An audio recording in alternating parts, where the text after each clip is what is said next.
కావాలంటే మీకు డబ్బులు ఇస్తాను, కేసు పెట్టొద్దండి. అసలు విషయం ఏమిటో తెలిస్తే కదా కేసు పెట్టాలా వద్దా అనేది డిసైడ్ చేయడానికి. మా ఊరు ఎమ్మెల్యే గారి చేత చెప్పిస్తానండి. ఎమ్మెల్యే రికమెండేషన్ కూడా ఉందా? మీకున్న బ్యాడ్ నేమ్ అంతా పోగొట్టే బాధ్యత నాది. మీరు కేసు పెట్టనంటే చాలు. పెట్టను లేవయ్యా, చెప్పు. ఏమి లేదండి, నేను Nagarjuna and Sons fruit shop లో అరటిపండు దొబ్బేశాను.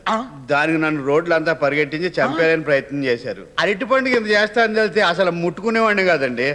ఇగో ఈ అరటిపండు మీకు ఇచ్చేస్తున్నాను. ఇగో డబ్బులు కూడా. నా మీద కేసు పెట్టనని ముందే చెప్పారు, మాట తప్పకూడదు. ఇది మళ్ళీ నేను రిపీట్ చేయను, ప్రామిస్.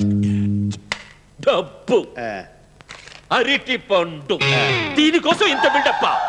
పోలీసు వాళ్ళంటే ఏమనుకుంటున్నావు? ఒక పక్కన ఎక్కడ పడితే అక్కడ బాంబులు, ఒక పక్కన నక్సలైట్లు, చీఫ్ మినిస్టర్ సెక్యూరిటీలు, మినిస్టర్ కొడుకు హత్య కేసులు, వీటన్నిటితో క్షణం తీరిక లేకుండా చస్తుంటే ఆఫ్టర్ ఆల్ అరటి పండు కోసం మా టైం వేస్ట్